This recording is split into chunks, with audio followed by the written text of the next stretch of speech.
நம்ம இன்றைக்கி அனலட்சுமி கிச்சனில் ரெஸ்டாரண்ட் ஸ்டைல் கடாய் சிக்கன் எப்படி செய்யலாங்கிறத பார்க்கலாம். வாங்க வீடியோக்குள்ளே போகலாம்.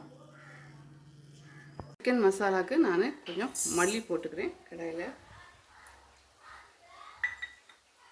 அடுத்து இங்கே பார்த்தீங்கன்னா ஸ்டார் அனீஸ் ஒரு 2 வச்சுருக்கேன். கிராம்பு ஒரு 7-8 கிராம்பு, 2 ஏலக்காய், கொஞ்சம் கசகசா வச்சுருக்கேன், அது போட்டுக்கலாம். அடுத்து மிளகு போட்டுக்கலாம். அடுத்து சோம்பு பட்டையும் எடுத்து வச்சுருக்கேன், அதை நான் போட்டுக்கிறேன். இது தேவையான மிளகா வந்து ஒரு அளவாக போட்டுக்கலாம்.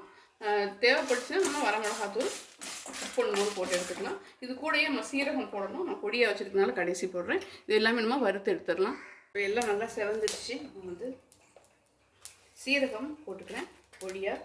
நீங்கள் முழுசாக இருந்தால் எல்லோரும் சேர்த்து போடும்போதே போட்டுக்கலாம். அப்படியே இந்த சூட்டு பரட்டி ஊற்றிட்டாலே போதும். இப்போ நம்ம இதை அரைச்சி எடுத்துகிட்டு வந்துடலாம்.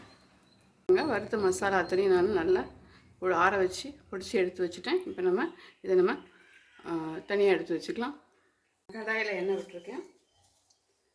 கொஞ்சமாக சோம்பு போட்டுக்கலாம். நம்ம எல்லா மசாலாவும் போட்டுமே அரைச்சிருக்கோம், நம்ம ரொம்ப போட வேண்டாம். சோம்பு வெடிச்ச ஒரு நேரத்தில் வெங்காயம் போட்டுக்கலாம்.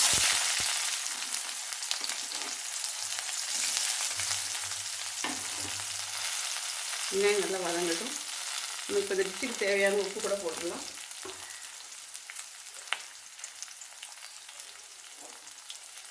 சிக்கன் எவ்வளோ இருக்கோ அந்த அளவுக்கு பார்த்து போட்டுக்கோங்க. வெங்காயம் வதங்கட்டும்.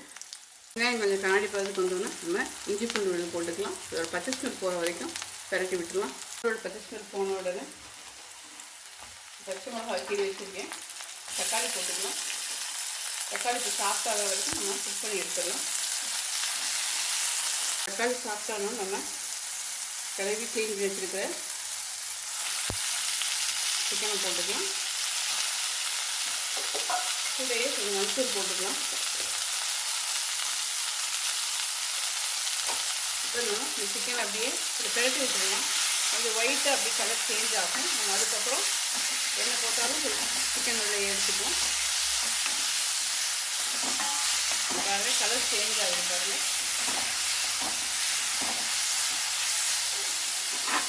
இந்த டைமில் நம்ம அரைச்சி வச்சுருக்கிற இந்த சிக்கன் மசாலாவை சேர்த்துக்கலாம். இது கொஞ்சம் கிரேவி மாதிரி நான் இன்றைக்கி பண்ண போகிறதுனால நான் கொஞ்சம் குழம்பு மிளகாத்தூள் போட போகிறேன். நீங்கள் இல்லைன்னா உங்கள்கிட்ட மல்லித்தூள் இருந்தால் கூட தனியாக நீங்கள் போட்டுக்கலாம். நான் கொஞ்சம் குழம்பு மிளகாத்தூள் போட்டுக்கிறேன் கன்சிஸ்டன்சிக்காக. அடுத்து நம்ம இந்த மிக்சியில் உள்ள அந்த தண்ணியை நம்ம கொஞ்சம் ஆட் பண்ணிக்கிறேன்.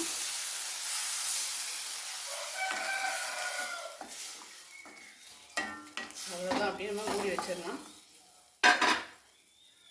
நம்ம ஊற்றின எண்ணெய் எல்லாமே மேலே திரண்டு வந்துடுச்சு. சிக்கனும் நல்லா சாஃப்டாக இருக்குது. இந்த டைம் நம்ம மல்லித்தலை, புதினா, கருவேப்பிலை எல்லாத்தையும் ஃப்ரெஷ்ஷாக போடுங்க. அப்போ தான் வாசம் நல்லாயிருக்கும். அதுக்கப்புறம் கடைசியாக இறக்கும்போது கொஞ்சம் எலுமிச்சம்பழம் ஜூஸ் விட்டுக்கோங்க. நல்லா ரெஸ்டாரண்ட் ஸ்டைலில் செய்யக்கூடிய கடாய் சிக்கன் சூப்பராக இருக்கும். நல்லா நீங்கள் கிரேவியாகவும் சப்பாத்தி, தோசை, சாதம் எல்லாத்துக்கும், பருப்பு எல்லாத்துக்கும் சைட் டிஷ்ஷாகவும் வச்சுக்கலாம், மெயின் டிஷ்ஷாகவும் வச்சுக்கலாம். சூப்பராக இருக்கும். ட்ரை பண்ணி பாருங்கள். இன்னொரு சூப்பரான டிஷ்ஷோட மீட் பண்ணலாம். மறக்காம சேனல் லைக் பண்ணுங்கள், ஷேர் பண்ணுங்கள், சப்ஸ்கிரைப் பண்ணுங்கள். தேங்க்யூ.